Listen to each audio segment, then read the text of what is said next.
Yes, I'm just going to share a little bit of it.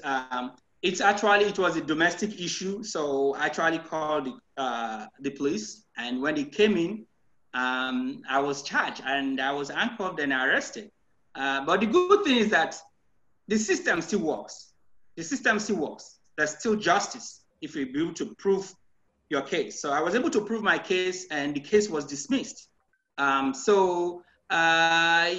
lot of people do have similar issue that unfortunately maybe they couldn't prove it, and that could mean that the case goes the other way around. They go into jail. Hello and welcome again to Legit TV. My name is Damilare Okonla, and when we have interviews like this, it is either because of this COVID-19 pandemic or because we cannot reach out to those people we want to speak with physically because they are not close to us. Today we are joined by Mr. Mark Eze, a Nigerian living out there in Minneapolis, where everybody knows that there's unrest right now in the United States over the death of a black man, George Floyd. It has caused a lot of funny reactions all over the world and not just the United States. And of course, we're here today to speak with Mr. Eze to tell us the true state of things out there in Minneapolis and how, as a black man, he's been able to cope out there for as long as he's been in the United States. You're welcome again, Mr. Mark Eze, on this one. Thank you, Mr. Damilare Okonola, for having me on this very interview. Right. So could you kindly tell us what's happening out there in Minneapolis? A lot of people are curious, especially Nigerians who have friends and families out there. They're curious. They want to know what's happening. What's happening because you're on ground there? What's happening there? Could you tell us? First, there's a murder case of a black man. It's a very big tragedy to the black race, to the American society, to the people of color. And I want to use this opportunity to express my deepest condolence to the family of George Floyd, who was murdered by 4 police officers in Minneapolis. It's gone viral, so it's no longer in news. He was arrested on a charge that did not really, make any sense to me, that he used a fake money, to buy, a product at the store. So it was quite unfortunate. He was arrested, and in the course of the arrest, he was handcuffed, and then he was pinned down to the ground, and one of the police officers was right there kneeling on his neck, and that actually led to his death. So it was quite unfortunate, and there's been a lot of uproar. There's been a lot of outcry, for justice.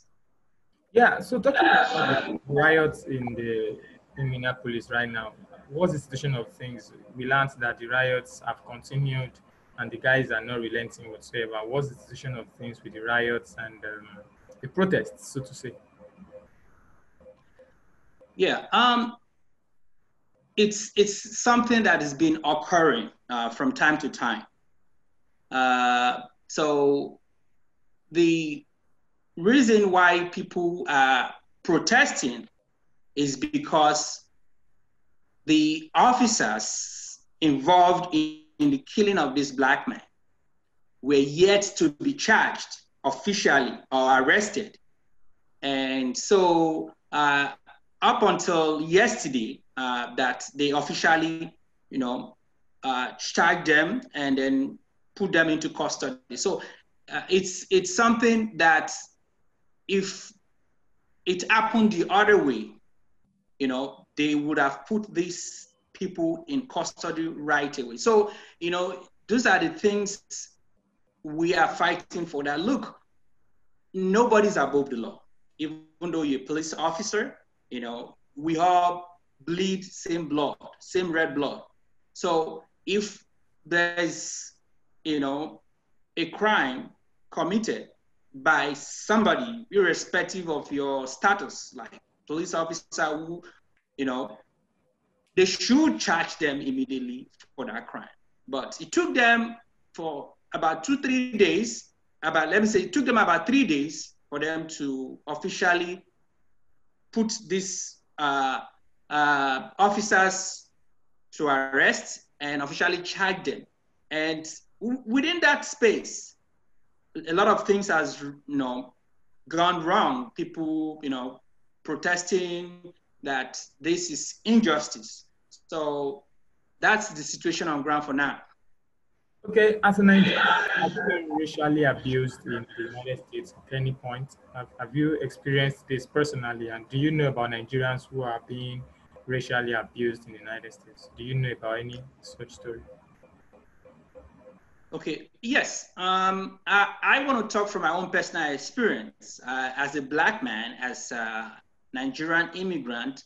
I have experienced the injustice from the police officers. I've once been charged for a crime that I didn't commit. And I was able to defend myself at a court. I was able to defend myself, and the case was dismissed. So it's a bad experience for you to call a cop, you know, like we call them cops, you know, to call the police that there's an incident. Probably you're reporting, you know, an incident to the police. And then in my own case, you know, they came and I was one that called the police and I got arrested, you know. So it's a very bad experience. So, you know, it's something, it's a systematic, you know, issue in the system that, you know, that the government needs to work on. You know, they really need to work on that. There are just some bad cops out there, and there's also a lot of good cops out there. So, you know, the system, we need to work on the system to avoid such instances. Okay, as a Nigerian in the United States, I believe if you were in Nigeria, you probably wouldn't have been racially abused because you'd be living amongst your fellow Nigerian, I believe. But would you rather stay in the United States and face such recurring situations than return to Nigeria and stay in Nigeria? Damilari, this is a very, very funny question. You and I know that Nigeria, we're still living in the Stone Age, you know. I've also experienced police brutality in Nigeria. So you can't compare Nigeria to United States. Why I would say US is a little bit better than Nigeria is because this is systematic. You know, they don't show it openly. It's systematic. And there are just few percentage of people who are racist that are in government, parastatals. You know, the leadership are trying, you know, I'm talking about the leadership. They are trying to, you know, to encourage justice, to encourage equality, but there are some percentage of racist people in all government institutions in the United States, and they're all there. And those small percentage are causing more damage. So if you look at the systematic injustice compared to Nigeria, where we have tribalism, corruption, you can't compare it. Nobody wants to come back to Nigeria, where there's no electricity, where there's no medical care, where government doesn't care about you. At least in America, there's that basic necessity to care for people. There's the shelter for the homeless. There's medical care for people. There's liberty to some extent.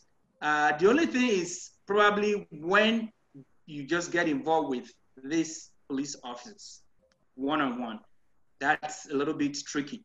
But in terms of comparing Nigeria to America, I will tell you America is far better than Nigeria, because I'm a testament to the fact that if you work hard in America, when you work hard, you go to school, you obey the law, you can achieve your dream. You can achieve your American dream. But in Nigeria, you cannot. That brings me to the issue of my research. I did a research for the Nigerian government to promote good governance, to fight against corruption. It's an anti-corruption project. But today, nobody's giving me the credits. Today, as I'm talking to you, I'm assembling a team of legal professionals that are going to take up that case against the Nigerian government. So you can't compare America with Nigeria. America still has that standard of living. Nigeria doesn't have a standard of living. There's no standard, So what we're fighting for is just injustice. What we're fighting for is police brutality against people of color. That's what we're fighting for. America still maintain that standard of, good economic living. Okay, so I wanted to ask you, you talked about being harassed by police in the US. I mean, you shared your experience with us. Could you go a bit deeper into that experience? What actually transpired? What actually happened? Do you want to share with us what actually happened? Yes, I'm just going to share a little bit of it. It was a domestic issue, so I actually called the police, and when they came in, I was charged and I was handcuffed and arrested. But the good thing is that the system still works.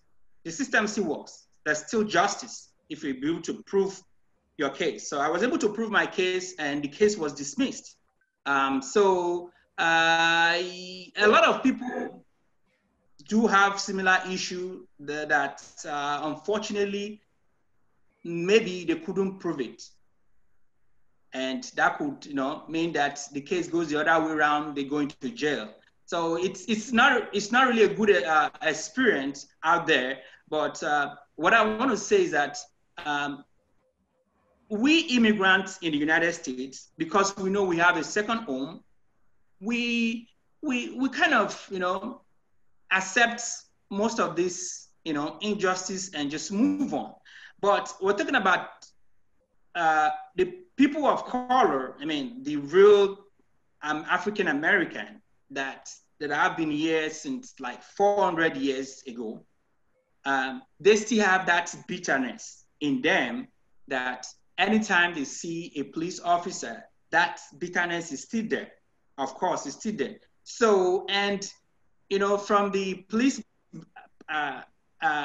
perspective, or from their viewpoint, I think they use excessive force in also trying to enforce the rule of law in America. And that actually do escalate issues in America.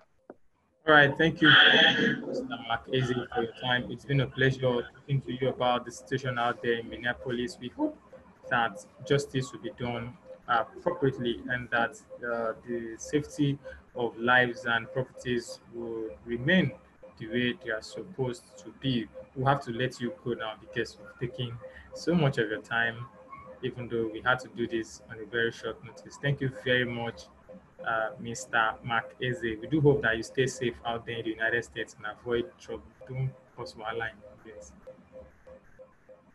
Okay, one more time, I would like to use the opportunity to say that I am an advocate for justice, for peace. I'm an advocate for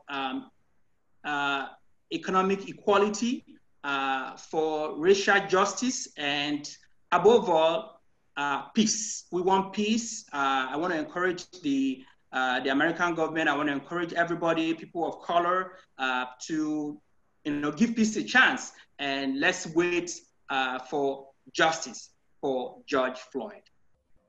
Floyd. Thank you very much, Mr. Marquez. We will definitely reach out to you subsequently when the need arises. Thank you. Thank you. Have a great day. Bye-bye.